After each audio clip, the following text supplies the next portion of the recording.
फैजाबाद जिले की एक रात की बात है। वहां के घाट रेलवे स्टेशन में कई सारे ऑटो ड्राइवर खड़े थे।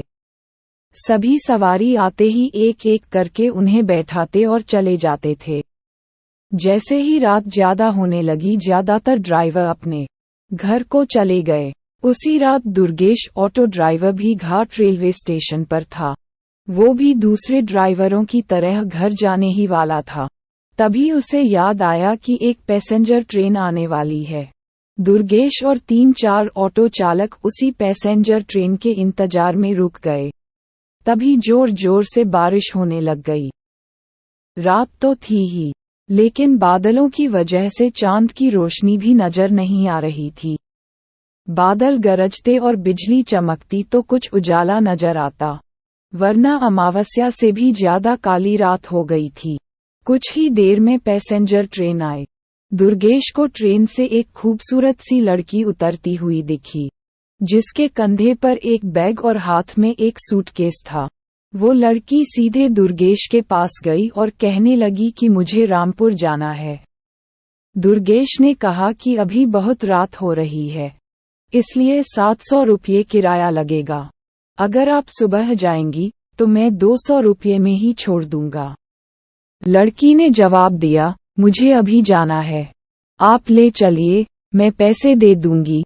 दुर्गेश ने कहा, मैडम, आप पहले पैसे दे दीजिए, मैं आपको सही सलामत घर तक छोड़ दूंगा। लड़की बोली, अभी मेरे पास सिर्फ 300 रुपये हैं, आप ये रख लीजिए, घर पहुंचते ही आपको बचे हुए 400 रुपये दे दूंगी। इतना सुनते ही दुर्गेश ने कहा, ठीक है मैडम, आप ऑटो में बैठ जाए। कुछ ही देर में दुर्गेश ने उस लड़की को उसके घर के पहुंचा दिया। वो लड़की ऑटो से उतरी और घर के अंदर चली गई। दुर्गेश अपने 400 रुपये के इंतजार में खड़ा रहा। आधा घंटा बीत गया, लेकिन लड़की लौटकर नहीं आई। दुर्गेश के मन में हुआ कि अंदर जाकर देख लेता हूं कि वो अब तक क्यों नहीं आए। उसने घर की घंटी बजाई और जोर जोर से आवाज लगाने लगा। तभी एक बुढ़िया ने घर का दरवाजा खोला। दुर्गेश ने उससे कहा कि एक मैडम यहाँ ऑटो से आई थी, उन्होंने मेरे 400 रुपये देने हैं, वो अब तक पैसे लेकर बाहर नहीं आई। बुढ़िया ने हैरानी से पूछा, कौन मैडम?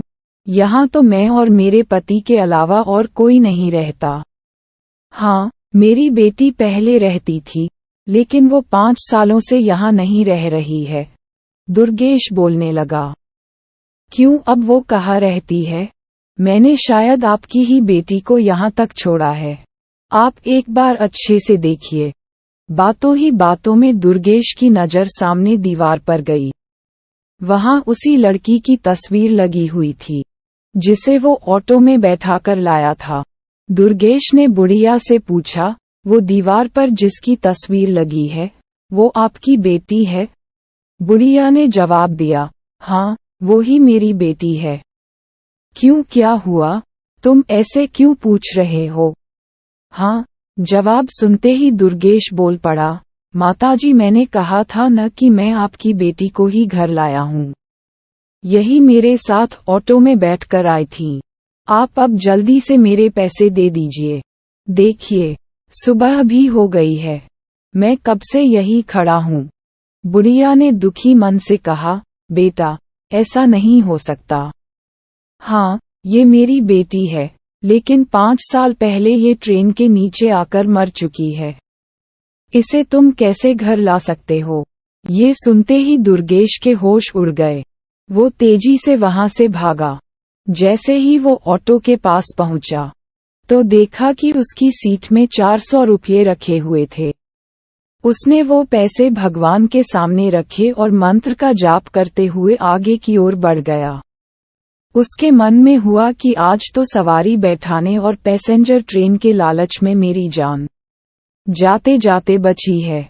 उस दिन से दुर्गेश ने रात को ऑटो चलाना ही बंद कर दिया।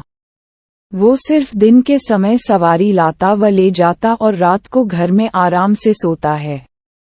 कहानी से सीख, दिन में काम करने के साथ ही रात को आराम करना भी उतना ही जरूरी होता है। नहीं तो ज्यादा लालच भारी पड़ सकता है।